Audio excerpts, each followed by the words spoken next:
je viens et je suis honorée d'être en famille. Comme notre frère l'a dit, l'église Transfiguration, c'est pas une église où on vient visiter. On est vraiment à la maison. La relation qu'on a avec le couple pastoral, le pasteur Siali, maman Monique, c'est vraiment une relation d'amitié. Vous savez, nous, on est arrivé à Gatineau ici depuis 2019 et cette même été-là où on est arrivé, on a rencontré le pasteur Siali et depuis lors, particulièrement lui et mon mari, on nourrit une relation d'amitié qui perdure jusqu'aujourd'hui. Donc vous voyez, c'est ça dans l'amour dans le Seigneur, c'est ça la communion fraternelle, se serrer le coude dans le ministère, non pas seulement, mais vivre vraiment une relation d'amitié dans le Seigneur, dans la sincérité. Ça permet à des choses comme l'homme de Dieu est parti en mission ailleurs. L'église, parce qu'il est parti à Saint-Jérôme, c'est aussi une église sœur. Vous voyez? Donc on est tous frères et sœurs dans le service, on est tous en connexion dans le service et on se partage comme ça des temps où est-ce qu'on s'échange, on vient se visiter, on vient se fortifier.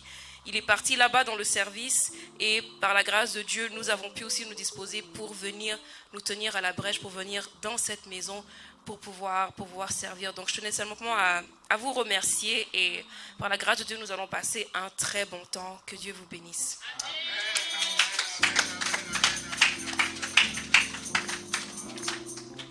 Gloire à Dieu, nous allons baisser la tête en prière. Seigneur notre Dieu, nous voulons te rendre grâce parce que tu es amour, parce que tu es fidélité. Merci, ma Bible me dit que le peuple israélite se retrouvait dans un temps où les problèmes les submergeaient. Ils invoquèrent l'Éternel, mais tu envoyas ta parole et ta parole leur guérit. Je prie, Seigneur, ce matin que ta parole qui ne rate jamais sa cible puisse venir et intervenir dans le cas précis qui a besoin d'intervention. Je prie dans le nom puissant de Jésus-Christ que tu puisses voir ce que personne n'a su voir et que ton seul nom puisse se glorifier ce matin. Nous nous présentons aujourd'hui comme des outils que nous voulons, Seigneur Dieu de gloire, donner entre tes mains pour que toi puisses nous utiliser. Dans le nom précieux et glorieux de notre Seigneur le Sauveur, nous avons ainsi prié. Amen. Amen, gloire à Dieu. Je vous invite à vous asseoir, on acclame le Seigneur. Gloire à Dieu. Merci beaucoup, merci équipe de louanges. Nous sommes très bénis de venir dans la présence de Dieu, mais avoir aussi de ceux qui nous aident à nous approcher du trône de l'Éternel. Et c'est un travail très important que de fois, sans le vouloir, le peuple de Dieu est ingrat, de fois. Mais je crois Dieu que c'est pas ici. C'est loin, loin, loin là-bas, mais ici, là, nous savons reconnaître les grâces que l'Éternel nous a données. Je bénis le Seigneur pour la responsabilité doublée du privilège de se retrouver encore devant vous et d'apporter la parole de Dieu. Et comment pourrais-je montrer cette reconnaissance à Dieu si je ne reconnais pas l'ange de la maison, le pasteur Siali, qui nous tend cette main d'association afin que nous puissions venir et participer au culte. Amen, amen. Et je le salue et maman Monique là où ils sont. Je bénis le Seigneur pour l'église Transfiguration. Communauté évangélique Montagne de Transfiguration. Voilà, moi je connais bien. Gloire à Dieu, j'ai des très bons souvenirs. Le tout dernier souvenir n'était pas très bon. J'ai perdu dans un jeu qu'on jouait contre les dames au barbecue du 4e anniversaire de l'église. Et jusqu'aujourd'hui, je demande ma revanche. Le Seigneur fera grâce. Alléluia. C'est une famille. Nous sommes dans une grande famille. Acclame pour le Seigneur. Alléluia. Gloire à Dieu. Gloire à Dieu. Voilà, ce matin, je suis venu avec un thème qui est la prière. Qui peut compléter?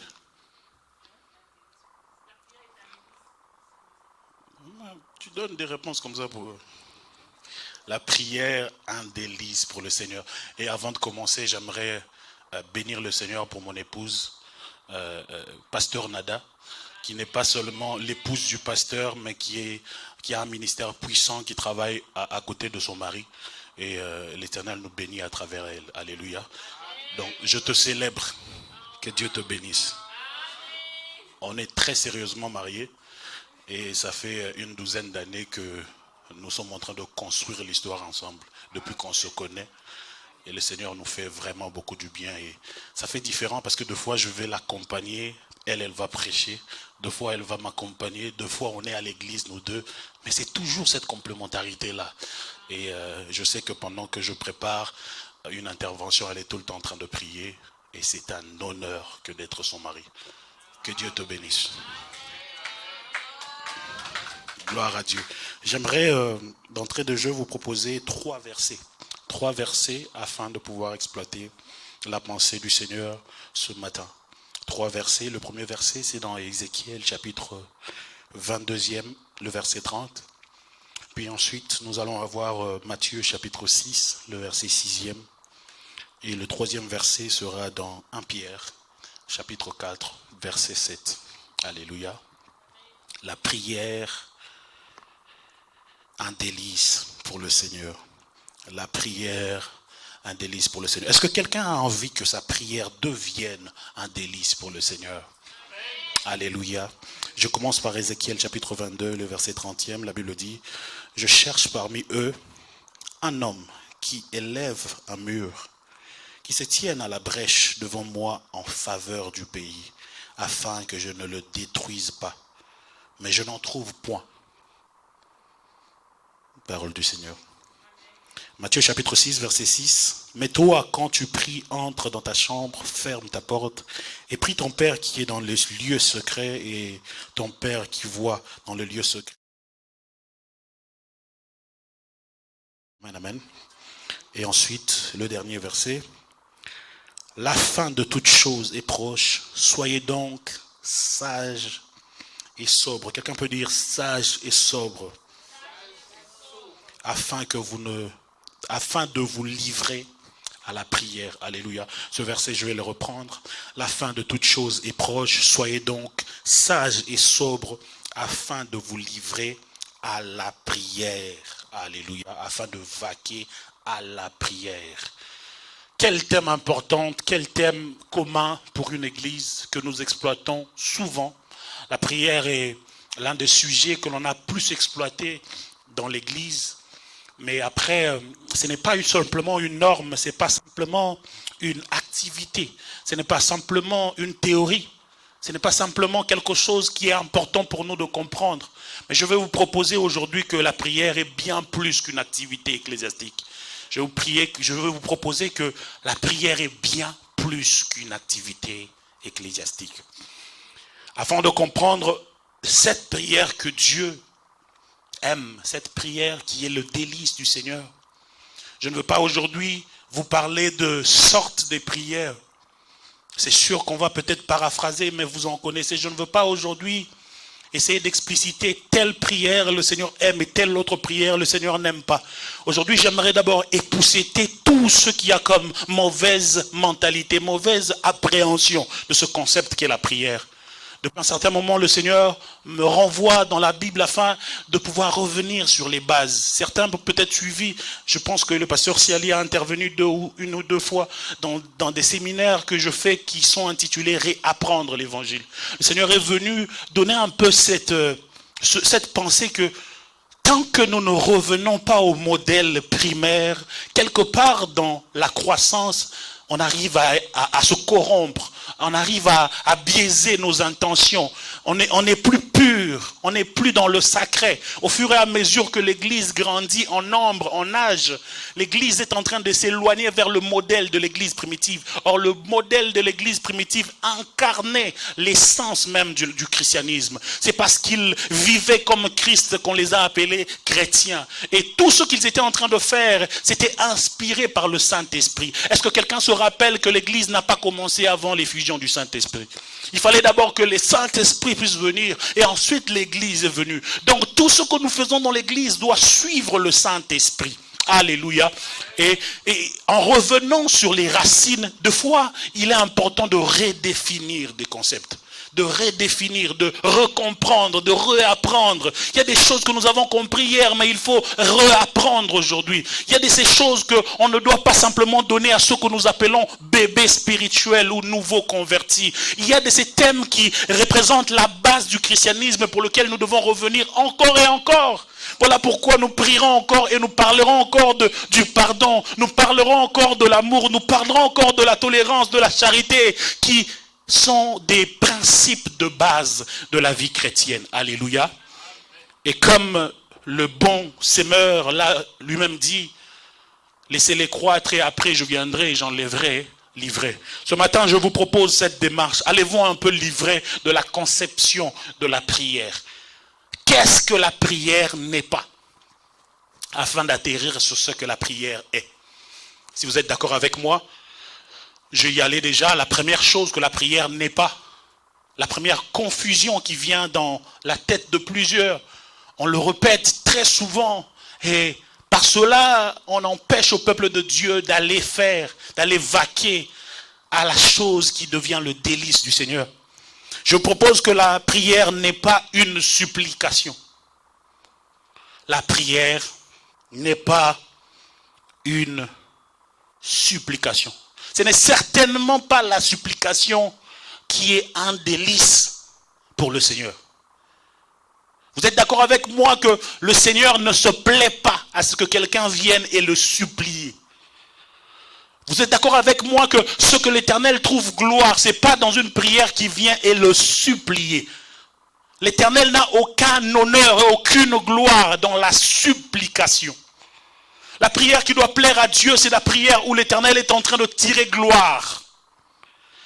Je veux vous dire ici qu'il y a des prières de supplication et il y a la supplication. Là, je suis en train de dire que la prière n'est pas une supplication. Dans les sortes de prières, il y a des prières de supplication. Mais la prière en soi ne peut pas être comprise comme une supplication. Sinon, nous allons penser que c'est un vieux qui écoute à chaque fois que nous venons pleurer et c'est alors qu'il répond. On va penser que Dieu, c'est un vieux qui, quand tu viens avec des larmes, tu viens avec, Seigneur, vraiment, je te supplie, c'est là qu'il écoute. Dieu ne fonctionne pas avec l'empathie. Ça va peut-être choquer. Amen, amen.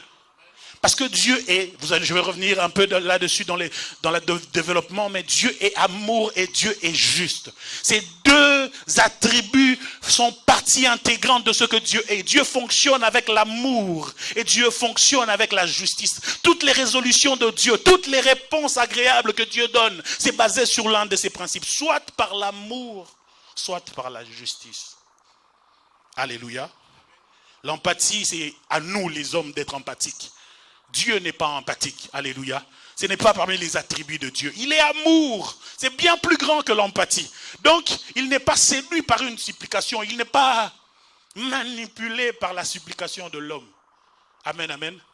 La prière n'est pas une supplication. Plusieurs vont me dire, mais pasteur, qu'en est-il de Philippiens chapitre 4, verset 6, qu'il dit, ne vous inquiétez de rien, mais en toute chose, faites connaître vos besoins par des prières et des supplications. Mais justement, si on a mis prière à part et on a mis supplication à part, c'est parce que c'est deux choses différentes. Alléluia. Je ne viens pas dire ici que le Seigneur n'entend jamais les supplications. Non. Le Seigneur l'entend. Le Seigneur entend même quand on ne parle pas. Le Seigneur entend même, je veux revenir tout à l'heure, quand quelqu'un pleure dans le silence, sans prier, le Seigneur attend. Mais on ne parle pas simplement des moyens par lesquels l'Éternel entend. Parce que lui, il est omniscient, omnipotent. Il voit tout et il intervient dans tout. Mais là, on parle de ce qu'est le délice du Seigneur. Le secret qui fera en sorte que notre relation avec Dieu va se bonifier parce que nous serons en train de faire ce que lui, il aime. Et ça, ce n'est pas du tout la supplication. Donc ce verset est justement en train d'approuver que la supplication, c'est autre chose. La prière aussi, c'est autre chose. Alléluia. Gloire à Dieu. Deuxièmement, ce que la prière n'est pas un combat. La prière n'est pas un combat. Je vais revenir encore pour dire qu'il y a une sorte de prière qui s'applique dans le combat spirituel, mais la prière n'est pas un combat. Ce que je suis en train de dire ici, c'est que la prière n'est pas une réponse que l'on donne au diable. La prière n'est pas, tu veux te battre par la chair, tu veux te battre à travers tes intentions, tu as tes humeurs, l'émotion atteint un autre niveau. Après tu te dis, ah, l'arme qu'il faut dans cette dimension, c'est la prière. Non. La prière n'est pas un combat, n'est pas une forme de combat d'abord. Il faudrait donner un peu plus de crédit à ce qu'est la prière. Parce que si le Seigneur Jésus-Christ est venu enseigner la prière, si tous ces enseignements, si Paul a tellement insisté sur la prière dans plusieurs épîtres, c'est parce que la prière est bien plus profonde. Elle est bien plus profonde. Quelqu'un peut dire bien plus profonde. La prière n'est pas un combat. Troisième, ce que la prière n'est pas crier à Dieu. C'est pour revenir sur ce que je venais de dire tout à l'heure. Avant que je vienne ici, j'ai entendu « Je crie à toi, oh !» Ça, c'est une bonne chose, crier au Seigneur. Ça ne veut pas dire que c'est mauvais. Mais la prière n'est pas crier au Seigneur. Oui, l'Éternel peut entendre les cris. La Bible dit dans le livre des Autres que j'ai entendu les cris et les larmes de mon peuple qui était tourmenté en Égypte. Le Seigneur entend les cris. Le Seigneur entend. Il sait voir. Il sait même venir intervenir. Et des fois, il vient comme celui qui sait venger. Il peut intervenir, mais la prière en soi n'est pas crier à Dieu. La prière en soi n'est pas pleurer, n'est pas verser les larmes en soi. Oh, mais pasteur, il n'est pas. Mais qu'est-ce que la prière est? On va atterrir sur ça. Quatrièmement, ce que la prière n'est pas une formule rapide afin de susciter la réponse de Dieu. La prière n'est pas une formule rapide afin de susciter. Mais pasteur, qu'est-ce que vous dites? Puis plusieurs disent, invoquez-moi, je vais vous répondre, ainsi de suite. Mais la prière est bien plus profonde que susciter la réponse de Dieu. Parce que la prière demande, il y a quelque chose de très crucial. Je veux déjà commencer à se polluer sur mon thème. Il y a quelque chose de très crucial dans la prière, c'est la communion. La prière émane de la relation entre deux personnes, entre l'homme et Dieu. Et si cette relation avec l'homme et Dieu n'est pas une relation profonde, alors les instants où on vient en mode demande ne doivent pas être ça, la prière. Parce que ceux qui ne me connaissent pas, ils peuvent me voir dans la route et ils peuvent me demander. Mais la prière n'est pas une demande en soi. Alléluia. Nous avons avec nous quelque chose de très puissant. Nous avons avec nous un secret qui peut ouvrir toutes les portes. Nous avons avec nous une porte de la communion avec le Seigneur que nous ne pouvons pas résumer à une demande, que nous ne pouvons pas résumer. Ce que je suis en train de dire, c'est que la prière peut t'aider à être en communion avec le Seigneur. Cette prière ne peut pas être résumée à avoir quelque chose du Seigneur. Avec la prière, tu peux entretenir une dimension d'intimité avec le Seigneur. Mais cette prière-là ne peut pas être résumée en cette démarche-là d'aller avoir quelque chose. Je ne veux pas avoir ce que le Seigneur a à me donner. Je veux avoir le Seigneur. Alléluia. On comprend un peu. Je ne suis pas en train de venir prêcher une autre théologie. Je ne suis pas en train de venir abolir l'importance de la prière. Je suis juste en train de montrer que c'est un peu plus grand que ça. C'est un peu plus grand que cette dimension que nous avons donnée très régulièrement à la prière.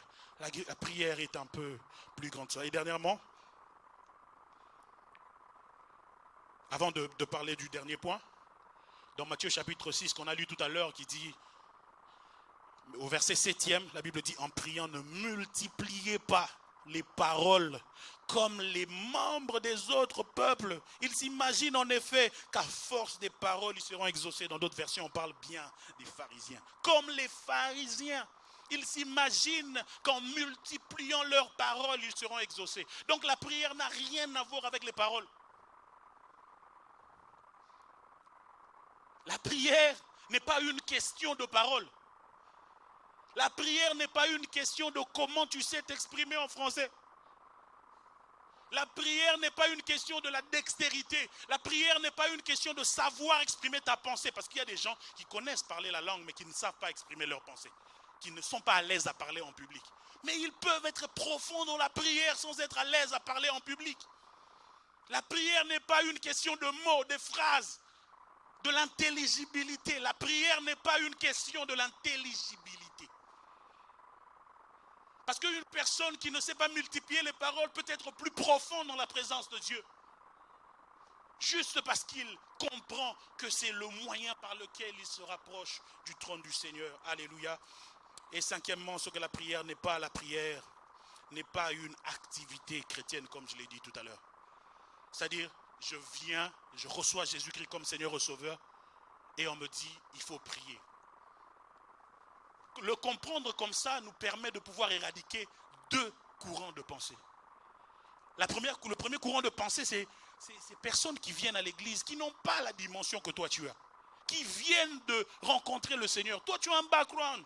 Tu viens dans un pays où même le climat t'oblige à prier. Tu viens dans un pays où c'est tout le monde qui prie. Mais ta conception est différente de quelqu'un qui n'a jamais rien à voir avec le christianisme. Il vient dans le Seigneur et on lui dit de prier. Et si notre conception de la prière, c'est les paroles que nous faisons, si on a un frère là, surtout les pasteurs, on aime tellement ça, on voit quand il y a un frère qui sait crier, on se dit, lui il a l'esprit. Il a l'esprit. La prière n'est pas ce qui se voit, la prière n'est pas l'apparence. Aujourd'hui, en 2023, la chose que tout le monde veut, c'est être vu. La prière n'est pas ce que l'on voit. Moi, j'étais un professionnel de prier très fort. Depuis un certain temps, à force de pouvoir rencontrer d'autres types de personnes, j'ai commencé à me remettre en question. Quelle est la raison pour laquelle je prie comme ça? Et j'ai compris qu'il y avait beaucoup de ma culture. C'est pas comme si j'essayais de paraître. Non, le problème c'est que on faisait ça depuis. Et à un moment donné, j'ai eu l'impression que si je prie doucement, lentement, Dieu ne va pas m'entendre. Ce n'est pas la même chose. Je ne suis pas en train de te demander de changer de culture. Ce que je suis en train de te dire, c'est que la prière est bien plus profonde et bien plus spirituelle que les paroles. La prière est plus spirituelle que l'apparence. La prière est plus spirituelle que ce que tu peux dégager. De telle manière que nous ne soyons pas ici à juger, celui-là il prie bien, celui-là il sait prier, celui-là il ne sait pas prier. Tout est question de la profondeur intérieure. Quelqu'un peut dire profondeur intérieure. Alors qu'est-ce que c'est que la prière? Si nous pouvons démanteler, on peut continuer avec plusieurs points de ce que la prière n'est pas. C'est bon, mais il faut savoir finalement ce que c'est que la prière. La première chose que j'aimerais dire ici, c'est que la prière, c'est le moyen d'entrer en interaction avec le monde spirituel. J'ai dit tout à l'heure que ce n'était pas le moyen de susciter la réponse de Dieu, mais de rentrer en interaction avec le monde spirituel. Si j'étais en train d'enseigner sur les formes de prière, vous comprendrez que cette définition qu'on a dit à parler dans l'église protestante puis pentecôtiste pendant des années qui dit la prière, c'est parler avec Dieu, c'est une définition incomplète. La prière, c'est un dialogue entre l'homme et Dieu. C'est une définition incomplète. Parce que si on voit même les formes de prière, une dimension où tu parles à toi-même, tu es en train de t'édifier, comme le psalmiste disait, mon âme loue l'Éternel, mon âme ne soit pas affligée. Il y a une dimension où tu parles à l'ennemi, où tu es en train de donner le désordre à l'ennemi. Il y a une dimension où vous êtes en train de vous édifier entre vous. La prière a plusieurs dimensions, alors elle ne peut pas être définie ou résumée avec la pensée de parler à Dieu. Voilà pourquoi je vous propose que la prière est d'abord et tout d'abord le fait d'entrer en interaction avec le monde spirituel. L'homme est esprit. Et ce qui se fait en esprit, on peut le capter dans la prière. La prière n'est pas simplement venir donner des choses, mais c'est arriver dans une dimension où tu peux voir et entendre, où tu peux interagir avec une dimension autre que le physique. La prière, ce n'est pas d'abord les sujets des prières. La prière, ce n'est pas d'abord les requêtes des prières. La prière, ce n'est pas d'abord les demandes. La prière, ce n'est pas d'abord ce que toi tu as à dire au Seigneur. La prière, c'est l'endroit, c'est le cadre. Le cadre qui doit te rapprocher de Dieu, qui te met en interaction avec la spiritualité. Amen, amen. Sinon, nous allons plusieurs fois faire des réunions de prière où nous sommes loin du cadre de Dieu. Nous sommes dans les cadres des hommes. Nous sommes dans les cadres bâtis par les hommes. J'aime beaucoup prêcher un message équilibré où nous encourageons sur la communion fraternelle, mais nous ne donnons pas des gens à déifier le bâtiment. L'église est bien plus que les bâtiments. L'église de Dieu a commencé avec les Juifs, ils priaient dans les maisons. Vous connaissez un peu l'histoire. Les bâtiments ont commencé au IVe siècle avec Constantin. C'est quand lui il s'est décidé d'adopter la pensée chrétienne. C'est vraiment une histoire un peu bizarre. Et il a dit qu'il a fait un rêve, on lui a donné un épée pour dire tu vas aller, tu vas convaincre. Puis après, il s'est convaincu qu'il est devenu chrétien. Et qu'est-ce qu'il a fait? C'est qu'il a changé les choses. Constantin a décidé qu'à partir de maintenant, nous allons plus prier dans les maisons. On va commencer à prier. Moi, je suis devenu chrétien, alors je vais inciter tout mon empire à devenir chrétien. À partir de là, on s'est dit, on va avoir des bâtiments où on va commencer à venir chaque fois pour prier. Et dans l'idée de Constantin, c'était qu'il y ait deux personnes distinctes. Il y a des gens qui sont responsables du culte et il y a des gens qui viennent comme des spectateurs. C'est alors que les choses ont changé. Mais avant Constantin, l'église existait, mais sans bâtiment. L'église du temps primitif, après l'apôtre Paul, après Jésus-Christ, après cette église-là, il vivait dans les maisons, dans les cellules de maison. Donc, cet attachement-là que de fois nous avons au bâtiment est un peu surdémesuré. Oui, nous avons commencé à partir de là, il y a eu des révolutions. À partir de la pensée de Constantin est venu le courant du catholique qui est venu de courant. Après, il y a eu des changements. Il y a eu du protestantisme qui est venu. Après, il y a eu des améliorations. Mais ça reste que nous avons toujours prôné les bâtiments. Les bâtiments. Les bâtiments. Une église qui arrive à comprendre que tout ne devrait pas être centralisé au bâtiment, cette église commence déjà à vivre la pensée de Dieu. Mais l'église doit être opérationnel loin des bâtiments. Donc aujourd'hui, on l'a vécu pendant la pandémie, vous l'avez vécu dans plusieurs églises. Quand on décide qu'il n'y a plus de bâtiments, ça ne veut pas dire qu'il n'y a plus d'église. L'église doit continuer en dehors des bâtiments. Et pour cela, il faudrait comprendre qu'il faudrait déjà être actif en dehors des bâtiments. La vie spirituelle ne doit pas se résumer à l'église. La prière, c'est entrer en interaction avec le monde spirituel. Et pour ça, on n'a pas besoin d'un endroit spécifique. On a juste besoin de nous retrouver dans la présence de Dieu. Alléluia. Vous êtes d'accord avec cette première définition? Deuxièmement, je reviens un peu dans la Genèse, puis ensuite la prière, c'est invoquer le nom de l'Éternel. Ça, c'est le deuxième aspect. Qu'est-ce qui s'est passé? C'est que Dieu a créé l'homme à son image. Dieu a toujours voulu que l'homme puisse communier avec lui. Si vous lisez Genèse, vous verrez que le Seigneur venait et il entretenait une relation où il parlait avec l'homme. Il y avait une proximité. Et le péché est venu. Et à partir du péché, il y a ce détachement qui s'est fait. L'homme est un peu distant avec Dieu en ce moment.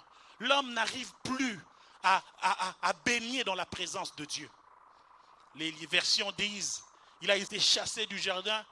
Moi j'aime dire, il a été éloigné de l'arbre de vie. Parce qu'il avait déjà mangé l'arbre du fruit, le fruit de la vie et la mort. Du fruit de la connaissance. Et s'il mangeait encore l'arbre de la vie, il allait vivre toute sa vie, mais dans la mort. Parce qu'il était mort déjà spirituellement. L'homme, en péchant, est mort spirituellement. Mais s'il mangeait encore l'arbre de la vie, où il devait vivre éternellement, mais dans la mort spirituelle, ça aurait été la perte absolue. C'est ça que le Seigneur ne voulait pas. C'est pour ça qu'il a prudemment sorti. Il a sorti.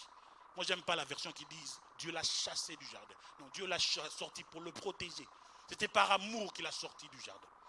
Pour que l'homme ne puisse pas continuer dans son anarchie et vivre éternellement dans la mort. C'était déjà le projet de la rédemption de l'homme qui commençait à partir de là. Alors, Dès lors, à partir du péché, tout ce qui était des privilèges pour l'homme sont devenus des besoins. La présence de Dieu était un privilège pour l'homme. Dieu venait chaque jour. Dieu parlait avec lui. L'homme est devenu maintenant loin de la présence de Dieu et ses privilèges sont devenus des besoins. Voilà pourquoi nous lisons dans Genèse, arrivé au verset chapitre 4, je crois vers la fin, on parle d'Enoch et on dit, c'est ainsi qu'on commença à invoquer le nom de l'Éternel. Avant Genèse chapitre 4, là vers la fin, je crois le verset 28, on n'avait jamais invoqué le nom de l'Éternel.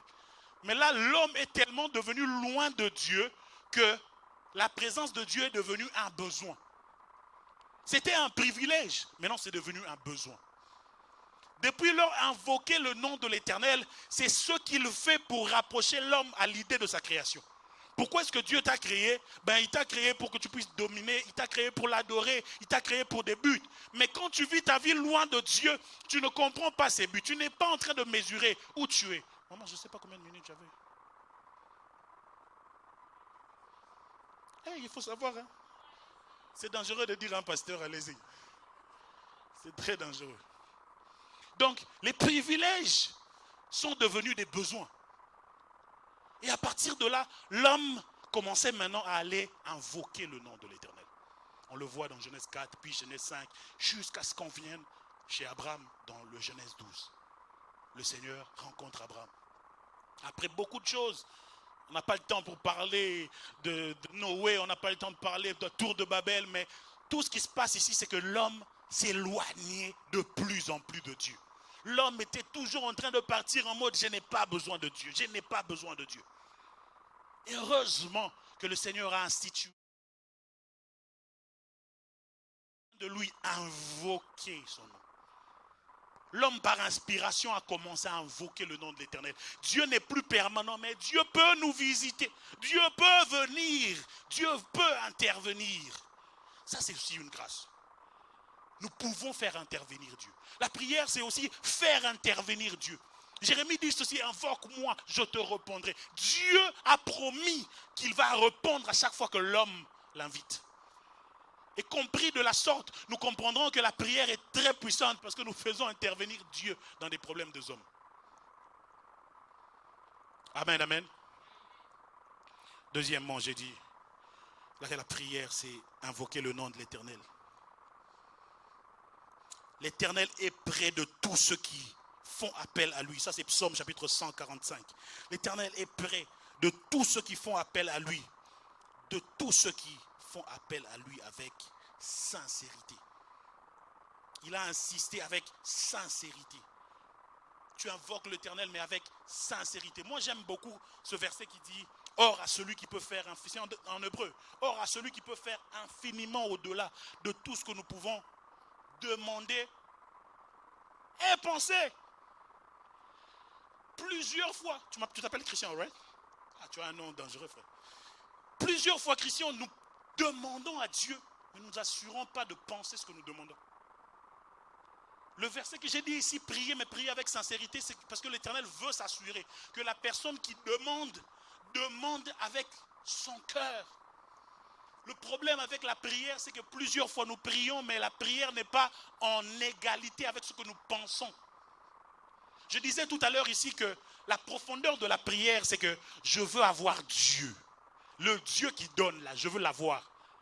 La différence entre quelqu'un qui prie et quelqu'un qui supplie et quelqu'un qui demande, c'est que toi, tu as besoin de quelque chose, tu vas juste prier en mode ton cœur. Dieu regardera ton cœur et il va voir que cette personne-là n'a juste besoin du mariage. Mais moi, quand j'ai prié pour le mariage, Dieu va entendre dans ma prière et dans mon cœur que j'ai besoin de lui qui donne le mariage. C'est ça la différence entre les demandes et la prière. Dieu doit voir que tu le désires. Que tu le désires. Invoque le nom de l'Éternel avec sincérité. C'est mesurer que le Seigneur est celui qui comble ton cœur. C'est celui qui peut répondre à tout besoin. Je veux toi. Donc même si tu ne me donnes pas ce que toi tu veux, je sais qu'en toi j'ai plus que ce que je veux. Invoquer le nom de l'Éternel avec sincérité, c'est vraiment réaliser dans tes pensées que Dieu est tout ce qu'il te faut. Sinon, tu vas prier avec tes lèvres, mais tu vas chercher des solutions, des plans B. C'est pourquoi des fois nous faisons des veaux d'or. Parce que tu étais là avec tes lèvres, mais pas avec ton cœur. Quelqu'un qui voulait ce verset, je le répète encore, c'est dans Psaume chapitre 145, verset 18. L'Éternel est près de tous ceux qui font appel à lui. De tous ceux qui font appel à lui avec sincérité. Avec sincérité. Il faut que tes pensées soient en égalité, soient en symbiose avec tes paroles. Amen, amen. Ce que vous demandez et pensez. Troisièmement, ce que la prière est. La prière, c'est communier avec Dieu. Disons-le comme ça. La prière, c'est communier avec Dieu. Communier avec Dieu. La première fois, j'avais dit, le premier point, j'avais dit que la prière, c'est entrer en interaction avec le monde spirituel. Deuxième point, j'ai dit, la prière, c'est invoquer le nom de l'Éternel. Et troisième point, je viens de dire, la prière, c'est communier avec Dieu. Là, c'est maintenant ce que le Christ est venu faire. Je vous ai dit aujourd'hui que l'homme n'étant plus en relation avec Dieu, les privilèges sont devenus des besoins. Et au fur et à mesure que l'homme était dans le péché, il n'arrivait plus à revenir à ces privilèges-là. Jusqu'à ce que le Seigneur Dieu, après avoir envoyé plusieurs prophètes, après avoir aidé de plusieurs manières, s'est résolu de offrir la vie de son Fils. Jésus-Christ est venu avec un mandat, le mandat le plus important. En fait, il y a un package dans ce mandat, dans le rôle du Seigneur Jésus-Christ. Jésus-Christ est venu, oui, donner la guérison. Jésus-Christ est venu, oui, libérer, oui, guérir. Mais la chose la plus importante que le Seigneur Jésus-Christ est venu faire, c'est restaurer la communion entre l'homme et Dieu. L'homme a perdu la communion et l'œuvre de la croix a en lui la capacité de restaurer la communion avec Dieu. Ce que je suis en train de dire, c'est qu'il y a 2000 ans, Jésus-Christ a donné sa vie à la croix de Golgotha et dès lors, tu as accès à communier avec Dieu. C'est-à-dire, tu te réveilles le matin, tu marches, tu vas chercher les enfants. Chaque jour de ta vie, tu as la possibilité dans tout moment de communier avec Dieu. Tu n'as pas besoin de préparation. Tu n'as pas besoin d'intercéder pendant 21 jours. Tu as cet accès à la communion de Dieu. Maintenant, essaye de t'imaginer. Toi, avec cette faveur, avec ce cadeau de Dieu, pourquoi est-ce que tu n'arrives pas à communier avec Dieu? Tu n'as pas de prérequis à faire. Jésus-Christ a rempli le prérequis à la croix. Tout ce que toi, tu dois faire, c'est accepter le cadeau et bénéficier du cadeau. La communion aujourd'hui avec l'œuvre de la croix, c'est le cadeau. C'est un cadeau. C'est un cadeau que le Seigneur nous donne. Parce que oui, il y a le mariage dans la croix. Oui, il y a des bénédictions dans la croix. Mais plus que ça, il y a la restauration de la communion. Voilà pourquoi à partir de là, on n'a plus le droit de dire, je ne sais pas quoi prier. On n'a plus le droit de le dire. Il y a des gens qui disent ça, je ne sais pas quoi prier. La prière n'est pas une question des requêtes de prière. La prière est une question de communion. Retrouve-toi dans la présence de Dieu. Le simple fait de venir lui dire, Seigneur, je viens m'abandonner à toi. Je viens m'abandonner à toi. Tu n'as pas besoin d'avoir des requêtes. Tu viens t'abandonner à toi. Au fait, c'est ceci. L'exercice de s'abandonner, c'est quoi? C'est venir dire stop au corps et à l'âme afin que l'esprit puisse communier avec Dieu. Il sera toujours question de briser la chair, de soumettre l'âme à la volonté de l'esprit. C'est ça l'exercice.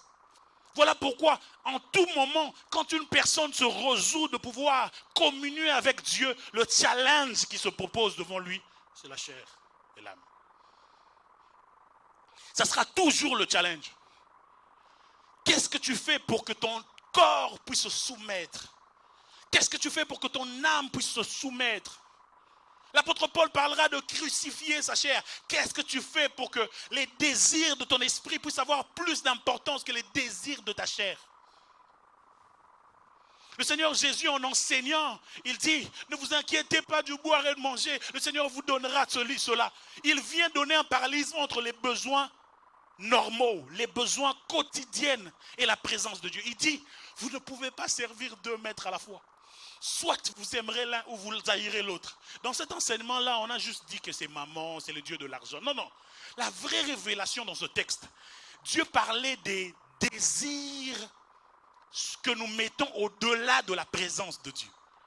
Parce que quand il dit tu ne peux pas aimer Dieu et maman, le deuxième verset qu'il suit, il dit directement le boire et manger. Tu ne peux pas aimer excessivement boire et manger. Ce sont des besoins normaux. Mais à chaque fois que ces besoins deviennent plus criants, ton esprit n'est pas vivant. Et la priorité que le Seigneur a toujours voulu avoir dans la vie d'un chrétien, c'est que les besoins de l'esprit soient plus primordiaux que les besoins de la chair. Voilà pourquoi c'est bon de jeûner. Voilà pourquoi c'est bon de se priver du sommeil éveillé. Parce que tu es en train de sacrifier les besoins de ta chair pour que ton esprit puisse avoir de l'envol. Je n'ai jamais vu en 20 ans de service dans l'église quelqu'un réussir dans le ministère, aller fort dans la présence de Dieu sans briser sa chair. Le problème avec nous, c'est parce que nous sommes attachés sur la forme du christianisme. La forme du christianisme, c'est connaître les versets bibliques. La forme du christianisme, c'est bien parler. Mais le fond du christianisme, c'est crucifier la chair. Ce n'est pas la forme qui compte chez Dieu. C'est le fond qui compte. Et quand on veut communier avec Dieu, on doit s'entraîner à laisser passer à côté, à mettre sous nos pieds les volontés de la chair. Voilà pourquoi à chaque fois qu'on vous parle de prières, de jeûne, il y en a qui vont dire, c'est religieux, certains enseignements. On va venir là, on va être en train de se forcer. Le Dieu voit le cœur, on n'a pas besoin de laisser nos maisons, venir dormir à l'église. On n'a pas besoin de faire des sacrifices. L'homme d'aujourd'hui ne veut pas faire des sacrifices. Mais tant que tu n'es pas capable à sacrifier les besoins de ton corps, ton esprit ne parlera pas. Comment veux-tu voir en esprit si tu passes 2 heures, 30 heures sur Netflix? Comment tu veux être fort spirituellement si les besoins de la chair, tu les nourris tellement? Tu nourris tellement les besoins de la chair. Tu nourris tellement les besoins de la chair. Communion avec Dieu demande d'arrêter de nourrir à quelque part le corps et de donner l'intérêt sur l'esprit. La raison pour laquelle cette communion que le Seigneur nous a donnée à travers la croix de Jésus, nous n'arrivons plus à bénéficier de cela.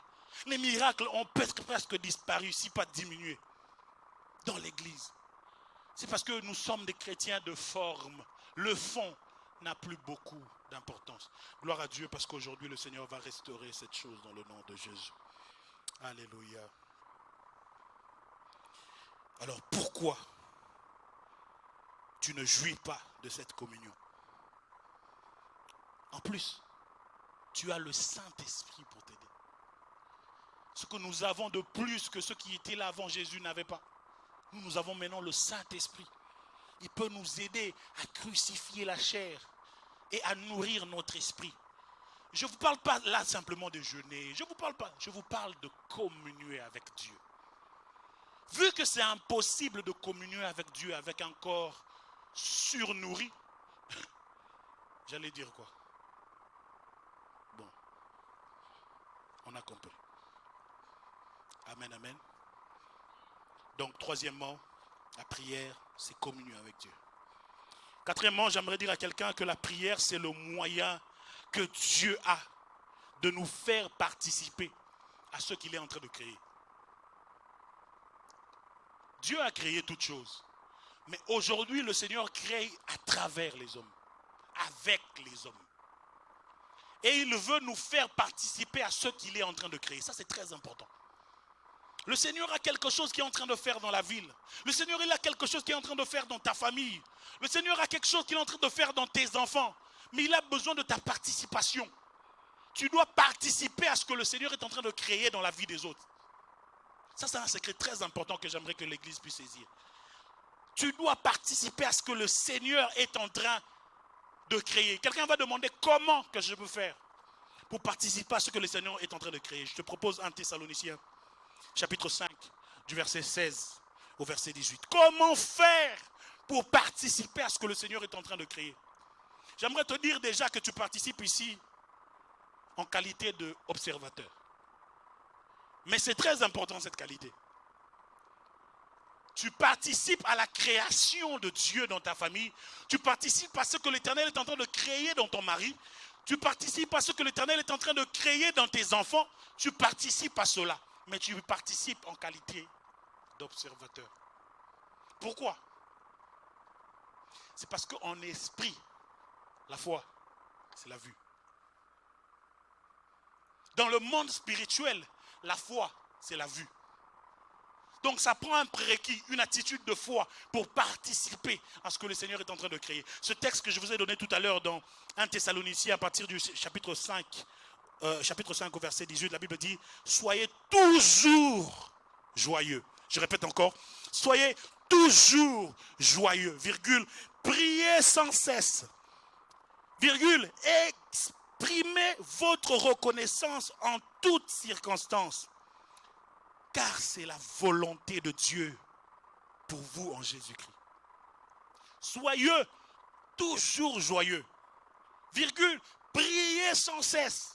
Et ensuite, exprimez votre reconnaissance en toutes circonstances. Là, c'est quoi? Là, il y a un problème, la joie qui vient. Une promotion. Dans cette attitude-là, l'Éternel te demande, oui, d'être joyeux, mais de regarder la reconnaissance comme attitude. Parallèlement avec un problème de maladie, avec un challenge, avec, la fatigue, dans toutes circonstances. Ton attitude à toi, c'est l'attitude de reconnaissance et de joie. Mais l'attitude aussi de prière. Tu vas dire prière, dis quoi? Je ne dis quoi, Seigneur? Mais tu dis à Seigneur, merci pour la vie. Tu dis au Seigneur, j'ai confiance en toi. Parce que ce que tu mets en avant ici, c'est la foi que tu as. Tu es le matin, c'est à midi, c'est le soir, c'est avec quelqu'un. Tu exprimes la foi en Dieu. Tu vas commencer le travail, tu exprimes la foi en Dieu pour le travail que tu es en train de faire. Une entreprise, tu exprimes la foi en Dieu. Et de foi, ce n'est pas question de parole, c'est question de ton cœur. Toujours en suivant Matthieu chapitre 6, verset 6, qui dit tu rentres dans ta chambre, tu fermes la porte. Ce n'est pas la chambre physique. On ne parle pas d'une chambre physique.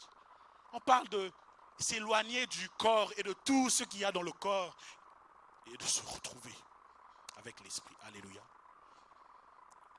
Et quelqu'un qui le fait régulièrement avec une attitude de foi devant Dieu, c'est tout ce que l'Éternel demande comme prérequis.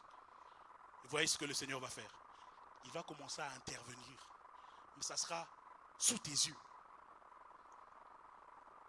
Problème de travail, problème. Quand l'Éternel vient et manifeste, tout le monde sera en train de voir la bonne chose qui s'est passée. Mais toi, tu seras là en mode, j'ai participé à la création. J'ai été avec Dieu pendant qu'il était en train d'appeler cette chose à l'existence. C'est ça la différence entre ceux qui viennent quand ils ont des problèmes dans la famille, qui pleurent et qui crient, et ceux qui viennent se retrouver dans la présence de Dieu. Pas en mode crier, pas en mode pleurer, mais en mode participer à la création de la solution. Et ça ne prend pas des paroles, ça prend la foi simplement.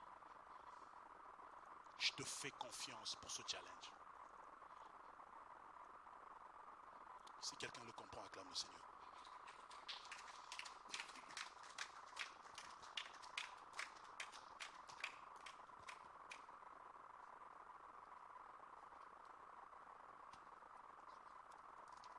C'était quel point? Le 5e point? Les moyens que Dieu utilise pour te faire participer. Donc la prière n'est pas toujours une question de parole. Que dis-je? La prière n'est pas du tout une question de parole. La prière est une question de foi. La prière est une question de cœur. C'est une relation entre toi et Dieu.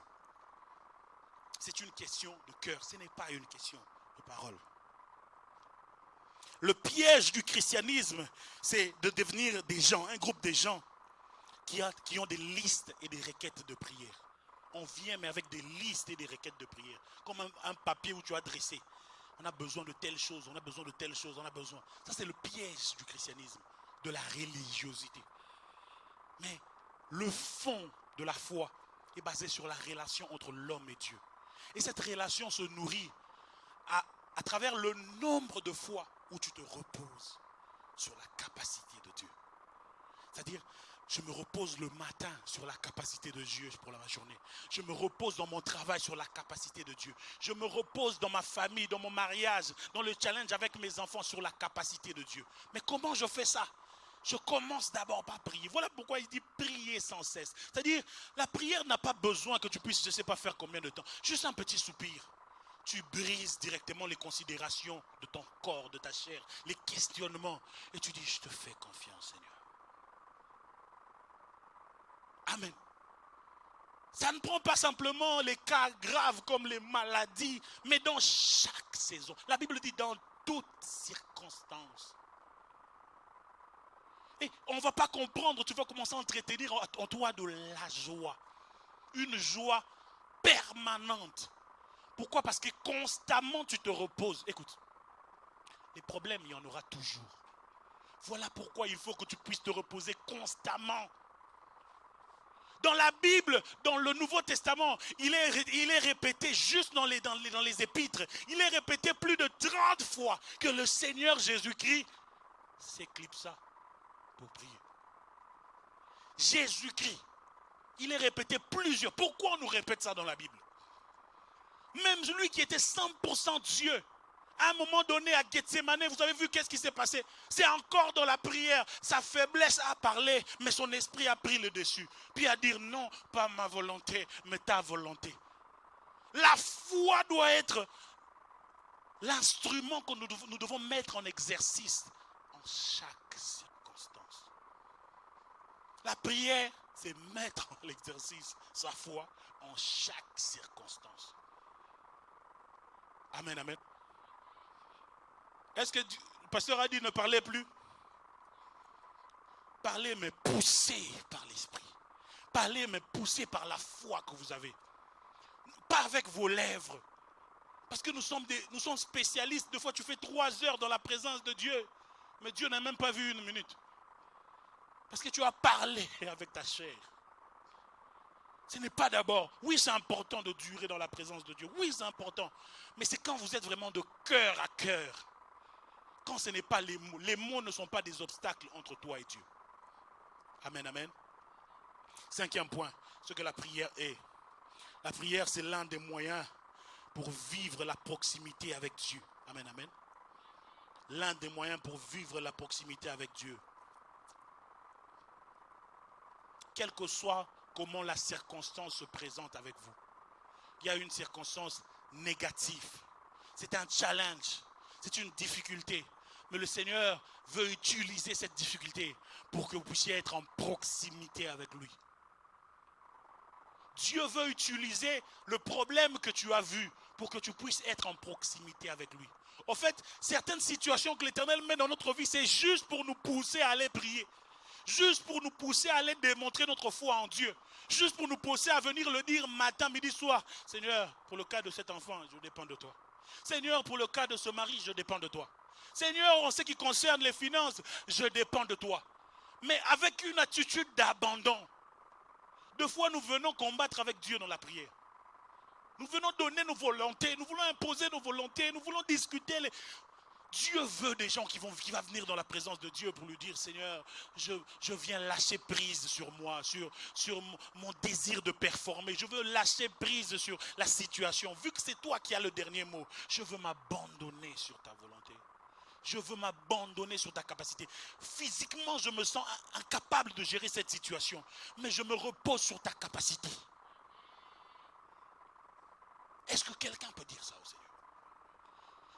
Humainement, je sens que c'est très difficile pour moi de gérer cette situation de célibat. Humainement, je n'arrive pas, mais je veux me reposer ce matin. Tu le répètes encore à midi, tu le répètes encore le soir. C'est ça la vie chrétienne. Se reposer sur la capacité de Dieu. Amen, amen. Donc retiens pour ce 5e point que plusieurs des situations que le Seigneur met devant nous, ben c'est pour nous rapprocher de lui. Et la prière constitue là l'instrument pour la proximité avec Dieu. Et si tu le comprends, tu ne viendras pas en mode Seigneur, comment tu m'as laissé? Seigneur, tu feras quoi? Seigneur. Chrétien et africain, c'est un mélange bizarre. C'est vrai. Tu écoutes certaines prières, tu es comme non, ça c'est une invocation, ça c'est de la sorcellerie. C'est comme on pense qu'on peut manipuler Dieu. Ou soit on pense qu'on sait ce que ce dont nous avons besoin plus que Dieu. Combien d'entre nous venons dans la présence de Dieu en mode Seigneur, je veux que tu puisses aiguiser ma foi pour suivre tes pas, pour te faire confiance, même quand je n'arrive pas à voir. Parce que c'est ça que nous sommes. Nous sommes des enfants. Certaines choses que tu n'arrives pas à voir aujourd'hui, tu les feras demain. Et tu vas dire, ah, ça c'était pour mon bien, ça, c'était pour mon bien. Mais vu qu'il est père, c'est comme moi. Il y a des enfants, tu as un enfant de 2 ans, 3 ans qui ne comprend pas. Mais toi, tu sais que c'est bon pour lui. Mais il faut juste qu'il puisse te faire confiance. Le jour où l'enfant ne va pas te faire confiance, elle va se livrer dans des dangers et ça sera dangereux pour elle. Tu as besoin des enfants qui viennent avec un cœur d'enfant pour lui dire, tu as mis cette situation devant ma vie, je me recommande entre tes mains. Aide-moi à passer devant ça. Sois avec moi. Je ne veux pas du tout dealer avec ça. C'est la volonté de mon corps. Je ne veux pas. Mais toi seul, aide-moi. Toi seul, aide-moi. Ça ne veut pas dire que tu acceptes cette maladie. Ça ne veut pas dire que tu acceptes. Mais tu dis, Seigneur, aide-moi dans ça. Autant que, je ne dis pas, on ne prie pas pour la guérison. On prie pour la guérison. Mais il y en a de ceux que l'Éternel te permet que cette maladie-là reste comme l'écharde de Paul pour que ça puisse t'attacher à Dieu. Je ne saurais pas t'expliquer pourquoi. Ça ne veut pas dire que je n'ai pas d'onction parce que je prie et que ça ne guérit pas. Des fois, le Seigneur lui-même, il bloque la guérison. Lui-même, il dit que ça reste là pour aiguiser, pour que ton corps et ton âme puissent regarder à l'esprit. Pour que toi, tu puisses regarder à lui, année après année. Au fait, c'est l'instrument de Dieu pour te regarder humble. Quelquefois, le Seigneur nous permet que certaines choses restent dans notre vie pour que nous restons humbles. C'est en voyant certaines dérives quand les gens sont bénis que des fois je me dis, ah Seigneur, peut-être que tu ne m'as pas encore donné ça pour me préserver de la chute. Des fois je fais le recul. Même si je me dis non Seigneur, je ne veux pas. Même si tu me bénis, je ne veux pas. Mais Dieu te connaît plus que toi. Donc ça ne veut pas dire que accepter la médiocrité, ne cherchez pas l'élévation. Non, non, non, non. Mais que Dieu puisse tirer gloire dans tous les événements de votre vie. C'est-à-dire, c'est une guérison que tu attends. Mais tant que cette guérison n'est pas encore venue, que ta vie de chaque jour, que Dieu puisse tirer gloire à travers ton attitude. Et ça se demande dans ta prière. Seigneur, tire gloire, que ta gloire soit là. Alors, si ta gloire dépend de mon attitude, donne-moi l'attitude qu'il faut pour que tu puisses tirer gloire de cet événement. Donne-moi l'attitude qu'il faut. Donc, quelquefois, le Seigneur veut susciter la proximité avec lui à travers. Peut-être que le jour où tu auras ce que tu n'auras plus la disponibilité. Nous, pasteurs, on a souffert. Tu as prié comme ça pour quelqu'un pour le mariage. Après, la personne a eu le mariage, puis c'est le mariage qui l'emporte sur Dieu. C'est l'enfant qui l'emporte sur Dieu. C'est le travail qui l'emporte sur Dieu. Frère, cette bénédiction est au contraire l'occasion de te reposer sur Dieu. Cette porte qui s'ouvre, n'importe quelle circonstance qui vient devant toi, c'est l'occasion pour te reposer sur Dieu. Pour que Dieu te donne la capacité de la vivre de manière à lui rendre gloire. It's about to give him glory. C'est ça, c'est le centre de tout. Chaque jour de notre vie doit lui rendre gloire. Même les occasions de deuil doivent lui rendre gloire. Un jour, tu ouvriras les yeux, Dieu t'ouvrira les yeux, il te montrera. Tu vas voir que même le deuil a contribué pour ton élévation. J'aime une phrase, en tout cas je chéris cette phrase comme pas possible, ça se passe dans Genèse. Joseph qui dit à ses frères, je crois que 50 verset 20, vous avez médité de me faire le mal, mais l'Éternel l'a changé en bien. C'est-à-dire, l'Éternel est capable de changer tous les mal que tu es en train de vivre en bien. Alors ça ne te sert à rien d'avoir une attitude plaintive, ça te sert juste à te reposer chez Dieu. Et ça vient se renchérir le point précédent. Parce que quand tu te reposes chez Dieu, tu verras la création de la guérison. Tu verras la création et tu pourras glorifier Dieu différemment. Voilà pourquoi ceux qui témoignent là, les témoins là, ils ont quelque chose de différent. Parce qu'ils ont vu ce que Dieu a fait. Ils ont vu ça. Je disais, tu participes à ce que Dieu est en train de créer, mais en qualité d'observateur. Est-ce que vous connaissez les observateurs internationaux? Ils sont orgueilleux. Les observateurs internationaux. Juste le rôle là d'observateur. Il a vu quelque chose. Il sait quelque chose. Il a participé. Ça lui donne de l'honneur le fait qu'il a vu quelque chose. Veux-tu voir la guérison de tes yeux? Si tu as l'attitude de pleurer simplement, tu ne vas pas voir cette attitude, cette guérison-là. Veux-tu la voir? Comment est-ce que le Seigneur a commencé 0, 0,1 jusqu'à ce que ça arrive à 10? Veux-tu le voir? Et vivre l'adoration. Ça te prend t'abandonner à Dieu. Ça te prend ne pas juste rester là, pleurer, à demander. Ça te prend juste t'humilier à Dieu. Ça te demande de te recommander à Dieu, de te reposer sur sa capacité. Constamment.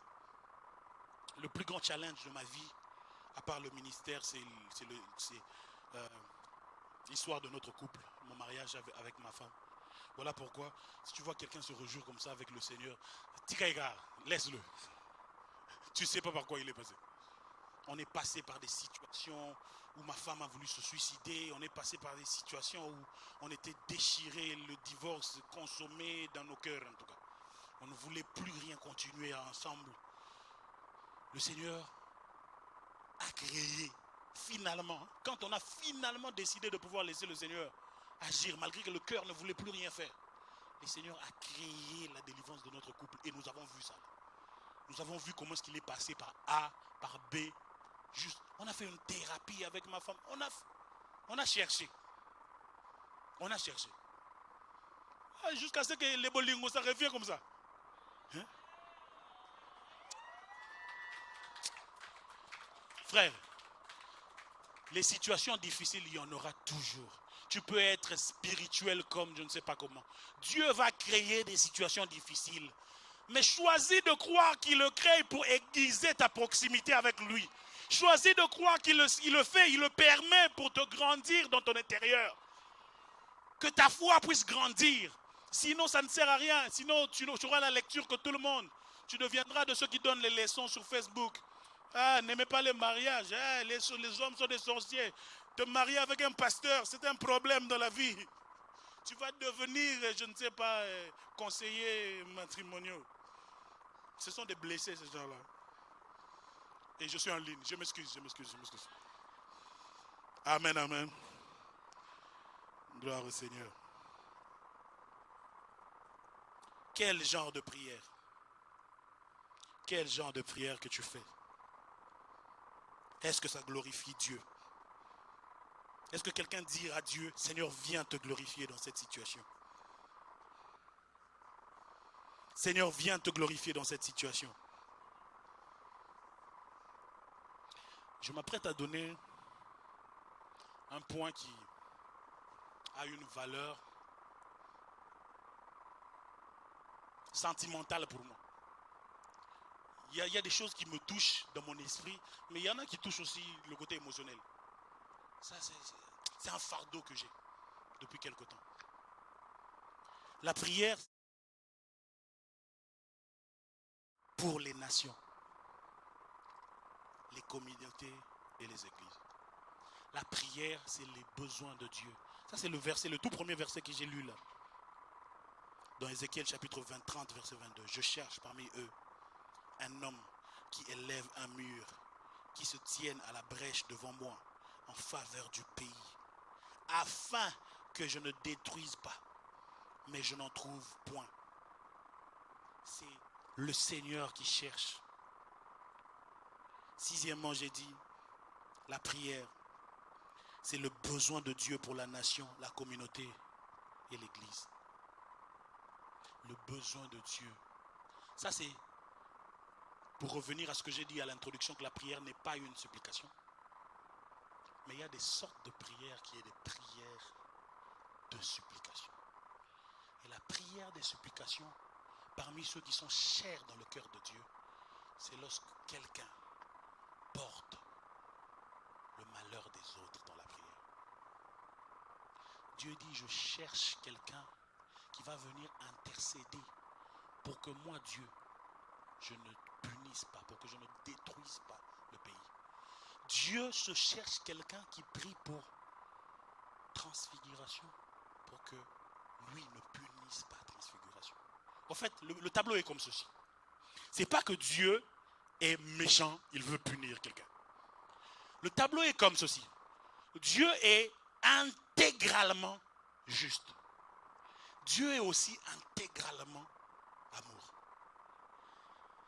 Ce n'est pas Dieu qui choisit de punir quelqu'un. C'est le péché qui donne la punition.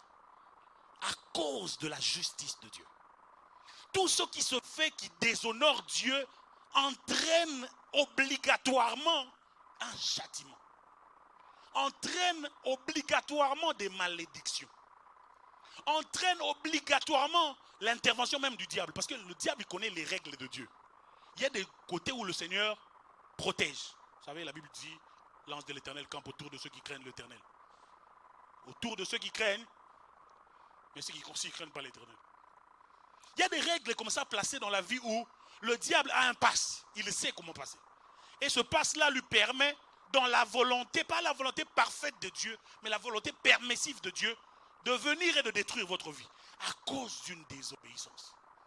Mais tellement que le Seigneur est tellement amour, il ne veut pas laisser cette partie justice se faire.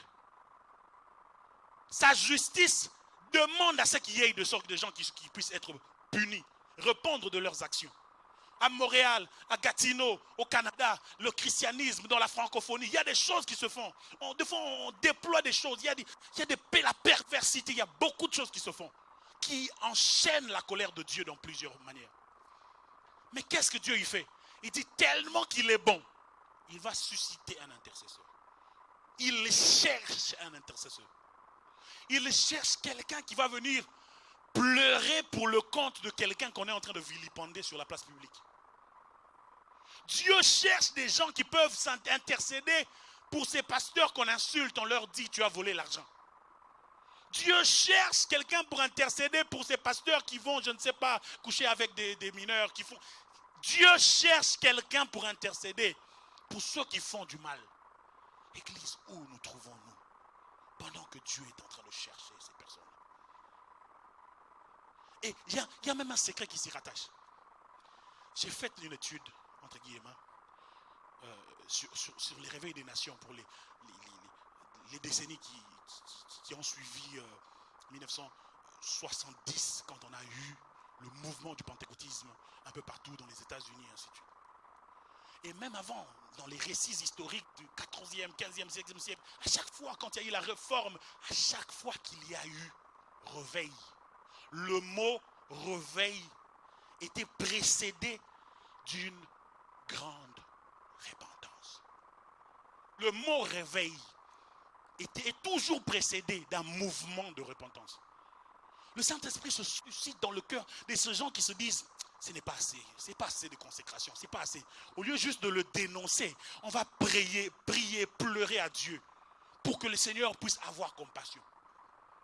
Après qu'il puisse élever des prières, le Seigneur se manifeste, il y a des miracles, il y a des nouveaux grâces qui s'élèvent, il y a des réveils. Ce qu'on appelle généralement réveil, ce n'est pas ce qu'on a vu à Kentucky.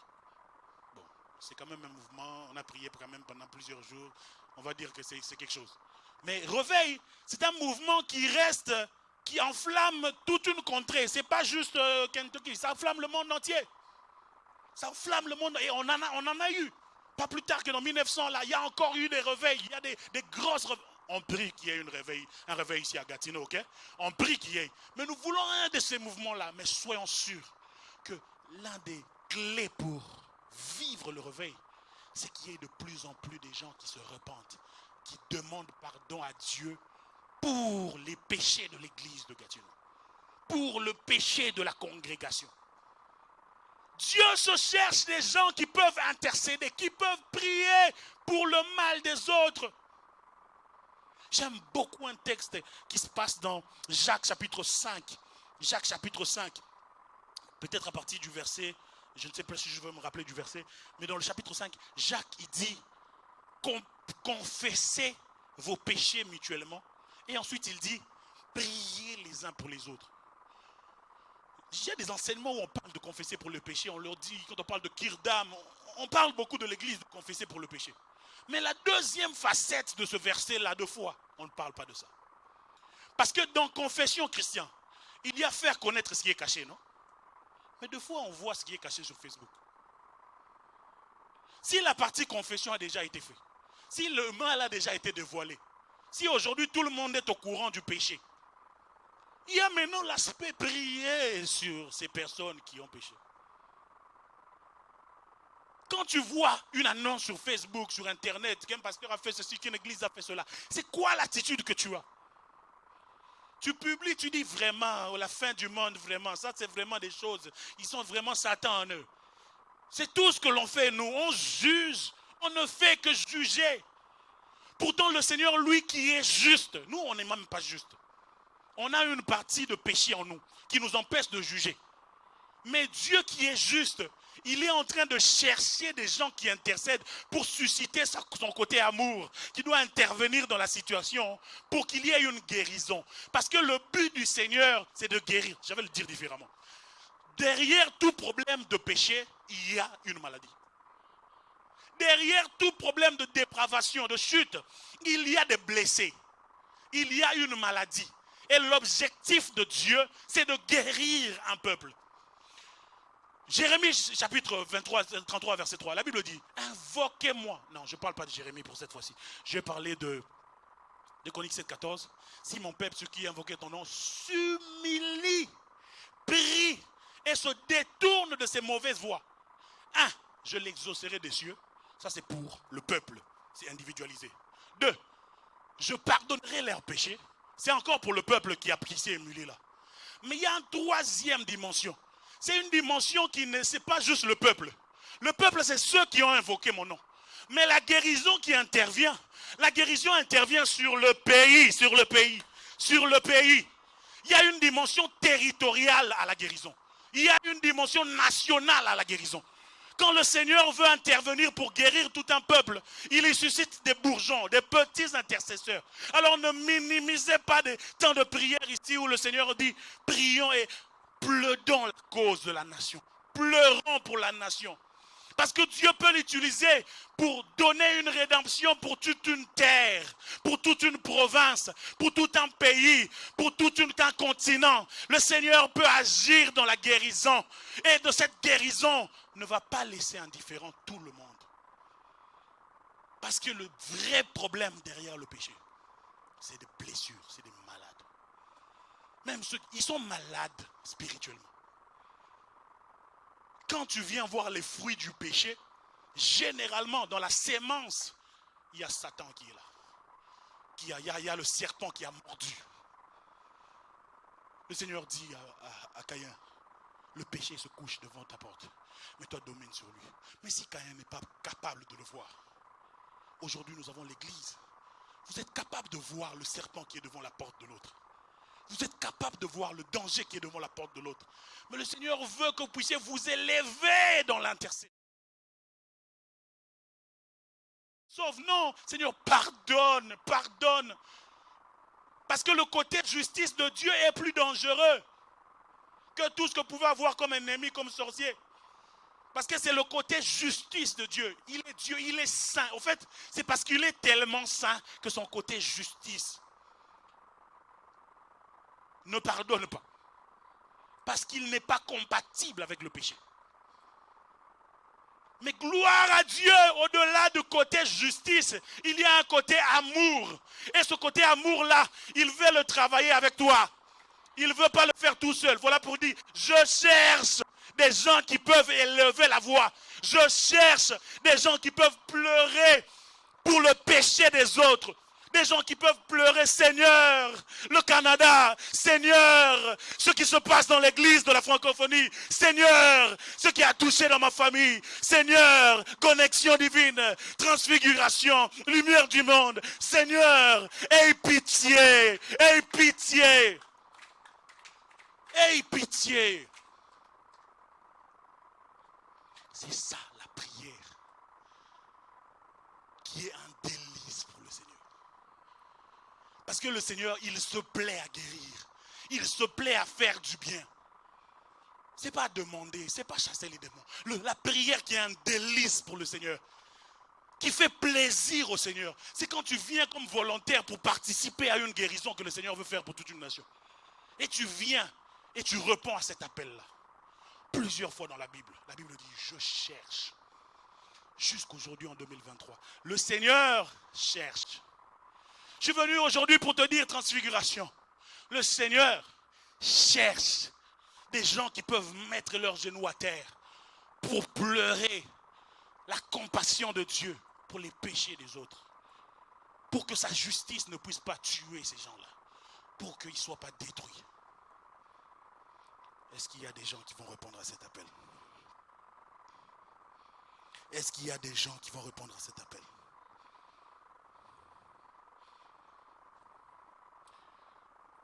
Vous comprenez la différence entre la supplication et la prière de supplication?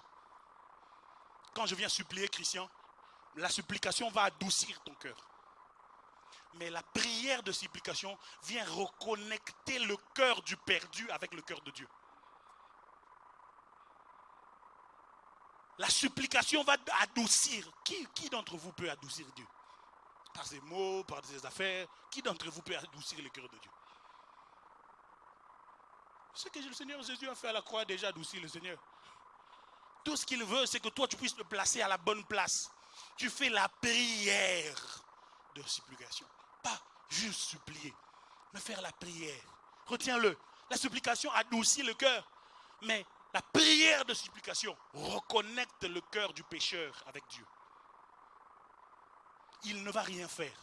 C'est comme ce paralytique qu'on a montré avec 4 personnes, on met dans la présence de Dieu. Il ne va rien faire. C'est juste la prière qui vient le guérir et le reconnecter avec Dieu.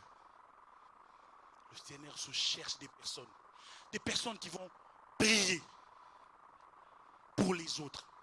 Revenons un peu sur prière, parce que jusque-là, j'ai insisté sur beaucoup de choses, comme il ne faut pas beaucoup parler, la prière, c'est pas parler, ainsi de suite. Mais il s'agit de connecter deux cœurs. Vous êtes d'accord avec moi que 2 personnes qui ont une relation amoureuse, ils se disent des mots. Les mots doivent y être. Sinon, on n'aura pas de psaumes. Je ne dis pas que les paroles ne doivent pas être, mais les paroles doivent résulter d'une intimité. Les paroles doivent résulter d'une intimité. Afin pour ça, le Seigneur m'a permis aujourd'hui, je vais vous donner 2 obstacles qui empêchent à cette prière d'être vécue. Et derrière ces obstacles, vous aurez une révélation pour votre vie de prière. Je suis en train de dire à quelqu'un que sa vie de prière change aujourd'hui. Tu es prêt à le recevoir? Je veux voir dans ton attitude que tu es prêt à le recevoir. Non, je ne vois pas ça.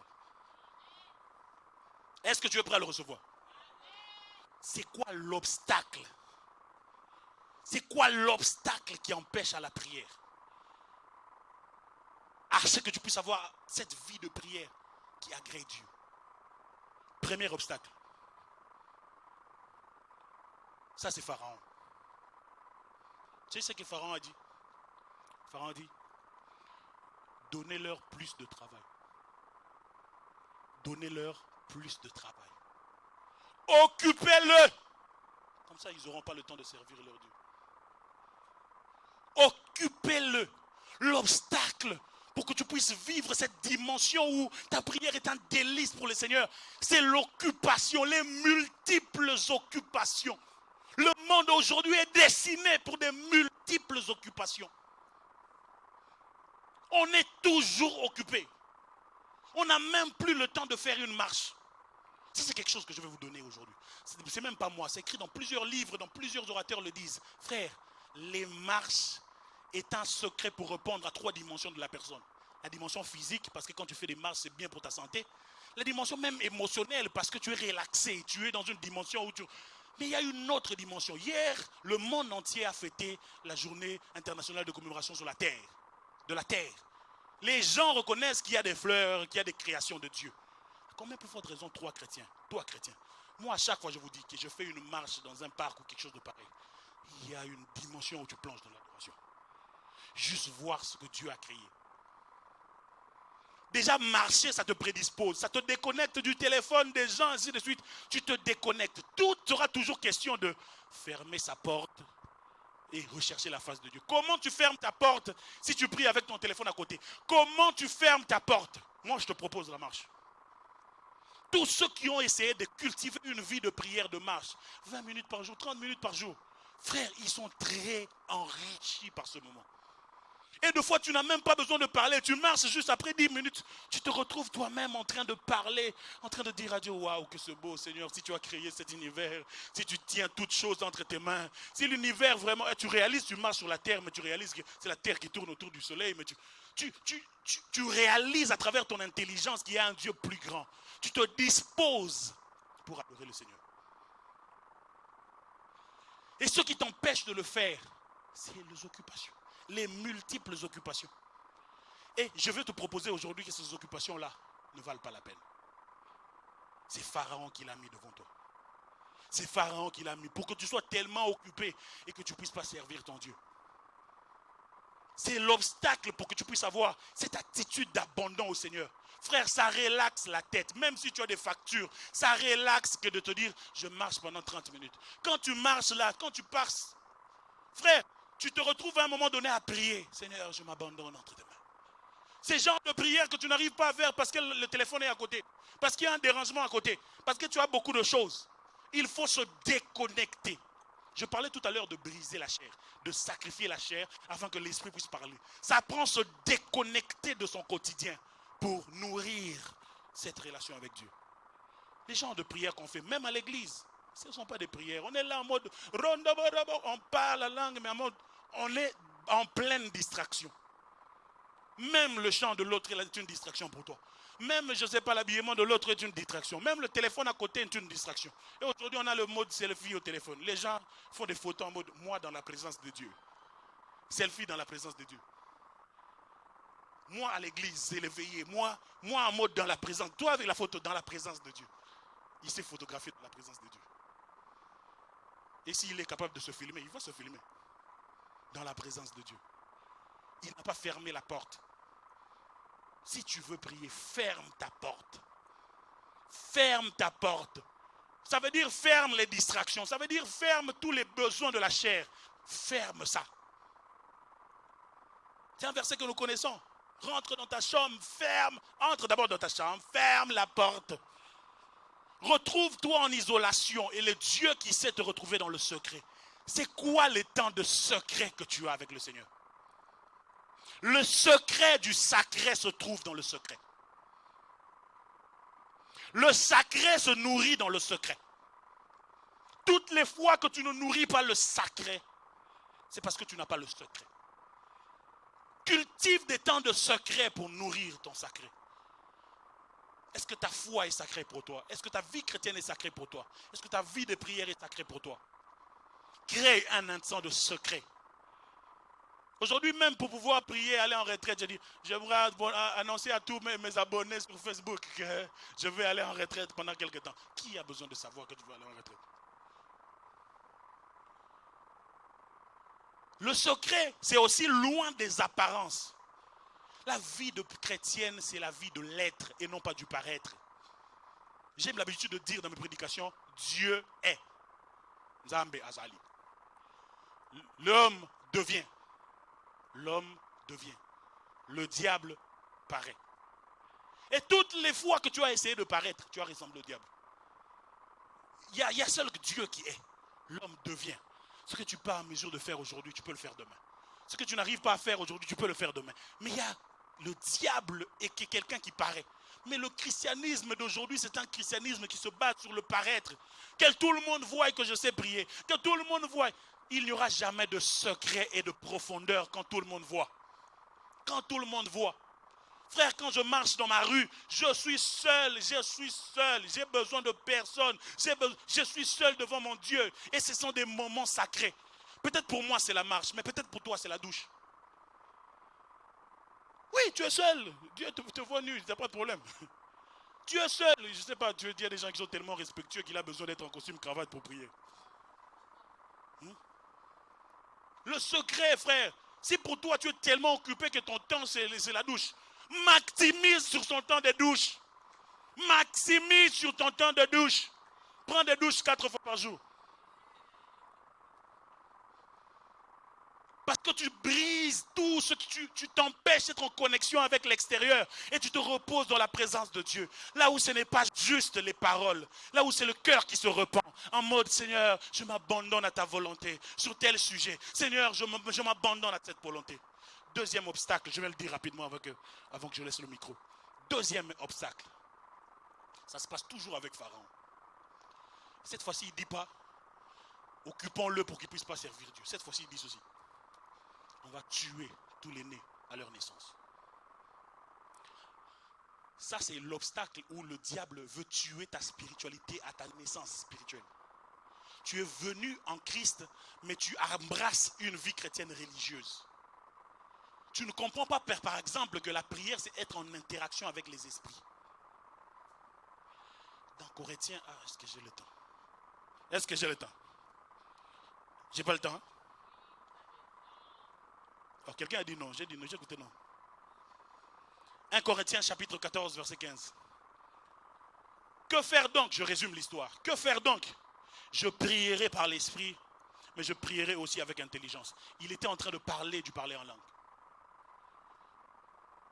Il dit, il y a des situations où tu n'arrives pas à prier en langue, ben tu pries avec ton intelligence. Mais dans toute circonstance, ce qui est recommandé, c'est de prier en esprit d'abord et ensuite de prier avec l'intelligence. Mais qu'est-ce que le diable a fait en 2023 aujourd'hui? Depuis la naissance chrétienne déjà, on a créé deux camps. Il y a des camps de ceux qui vivent en esprit et des gens qui ne vivent pas en esprit. Il y a des gens qui ne t'encouragent même pas, on se dit de parler en langue c'est pour les autres. Et moi je ne sais pas, ok, tu ne sais pas. Ceux qui ont voulu, depuis la création de tout, ils se sont retrouvés. L'histoire où ils ont eu leur baptême et Paul vient leur demander, de quel baptême avez-vous été baptisé? Le baptême d'eau, mais vous voulez être baptisé du Saint-Esprit? Oui. Ils se faisaient baptiser et ils ont la manifestation qui est le parler en langue. Frère, l'obstacle qui t'empêche de pouvoir avoir cette prière qui plaît à Dieu, c'est parce que tu ne pries pas en esprit. Prier en esprit n'est pas optionnel. Le diable a fait croire que c'est optionnel. Aujourd'hui, il s'est rendu que je suis devant un territoire, il y a des gens qui savent parler en langue, qui ne peuvent pas parler en langue. Alors, moi, pasteur, je ne veux pas m'oser. Je ne veux pas blesser ceux qui parlent pas en langue. Non, ce n'est pas pour vous blesser ou quoi. Il faut que vous puissiez y aspirer. Vous devez aspirer. La Bible dit aspirer à cela. Parler en langue, bien-aimé dans le Seigneur, c'est se retrouver à parler une langue que personne ne comprend. Personne ne comprend. Les diables ne comprennent pas le parler en langue. Les démons ne comprennent pas le parler en langue. Mais ça vient édifier ton esprit. Ça vient te communier avec Dieu. Si ce côté-là est mort, ça ne te nourrit pas. Parce qu'il y a des choses où tu ne sais pas quoi dire. Ce n'est pas ton intelligence. Paul dit, commence d'abord en esprit. L'intelligibilité suivra après. Commence en esprit. L'intelligence suivra après. La chose pour laquelle tu es borné ou tu es limité dans la vie de prière, c'est parce qu'à un moment donné, tu ne veux pas nourrir ton esprit. Ou soit le diable sait chercher, a cherché déjà, à la naissance de ta vie chrétienne, à tuer ça. Tu es venu en Christ et on a tué ce côté spirituel. On a tué cette expression de l'esprit. L'Église a beaucoup de personnes à qui on a ravi. Ces dons qui sont faits du Seigneur, mais on les a ravis.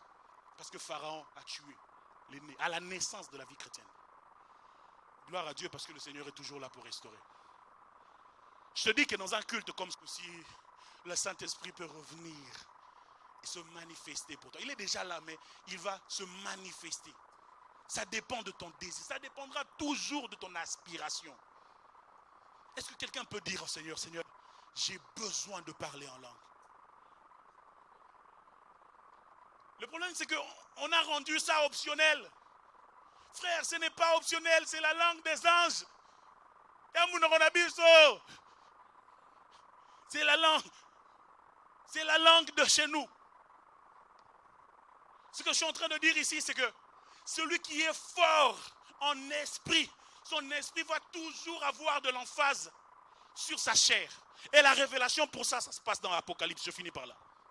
Ça se passe dans l'Apocalypse. Jean se retrouve devant cet ange qui lui parle. Il lui dit, qui va ouvrir le livre de vie? Jean, il le dit, puis On lui dit, voici le lion de la tribu de Juda, le rejeton de David. Il a vaincu. Le lion, qu'est-ce qu'il voit? Qu'est-ce qu'il voit? Ça, c'est une dimension supérieure. C'est qu'à chaque fois que tu vas dans l'attitude d'adoration avec le Seigneur, l'adoration te pousse à la repentance. Parce qu'au fur et à mesure que tu te rapproches dans la présence de Dieu, tu réalises combien saint il est, combien pur il est, et tu réalises combien fautif tu es, combien pécheur tu es. Et tu es dans la mode maintenant de demander pardon au Seigneur. Combien saint il est, et tu seras en mode, tu as une nouvelle révélation de Dieu. On approche en mode, Seigneur, on est reconnaissant, tu es roi, tu as vaincu. Mais quand on tourne, on est en profondeur dans une attitude, qu'est-ce qu'on voit? On voit maintenant le saint. Ce n'est pas juste le roi, ce n'est pas juste le puissant, mais on voit le saint. Le saint devant qui nous devons nous rapprocher. Le problème, je vous dis, relié avec la vie spirituelle, le problème, le vrai problème, c'est parce qu'on ne voit pas l'agneau. On prie, mais on ne voit pas l'agneau. On est là dans la prière en mode en intercession parce qu'on a le puissant, on a le lion, mais on n'a pas expérimenté l'agneau. Celui qui a expérimenté l'agneau, loin de ses efforts, juste avec cette attitude d'humilité, l'esprit prend l'envol, il expérimente le parler en langue. Je vous donne un secret que vous pouvez expérimenter maintenant dans la prière. Je ne vous parle pas de quelque chose de plus tard. Maintenant dans la prière, quelqu'un peut se lever dans la présence de Dieu. La prière que le Seigneur aime, la prière qui est un délice pour le Seigneur, c'est une prière sincère de ton cœur. C'est une prière où c'est l'intérêt de Dieu qui compte. Ce n'est pas tes intérêts, ce n'est pas tes besoins. C'est l'intérêt de Dieu qui compte. On vient d'abord dans l'attitude d'adoration et la présence de Dieu nous dirige vers une autre direction. L'adoration peut t'induire dans le combat spirituel. L'adoration peut t'induire dans l'intercession. L'adoration peut t'induire dans la repentance. Mais tant que tu n'as pas encore expérimenté l'agneau, il y a une dimension que tu n'arrives pas à voir. En ce moment, j'aimerais te dire que le ciel est ouvert. Et le Seigneur qui a donné sa vie à la croix te rassure une vie spirituelle épanouie. Celui qui a pensé que tu seras un chrétien d'apparence et non pas un chrétien intérieur, tu n'arrives pas à changer les choses dans ta famille. Pourquoi? Parce que cette dimension de la profondeur, tu ne l'as pas vécue. Cette personne sera déçue ce jour, ce matin, dans le nom de Jésus. Je te présente l'agneau en ce moment. Je te présente l'agneau en ce moment. Que quelqu'un élève la voix et adore l'agneau. Que quelqu'un élève la voix et adore l'agneau. On commence par adorer l'agneau. Que quelqu'un reconnaisse combien saint est le Seigneur. Que quelqu'un reconnaisse combien saint est le Seigneur.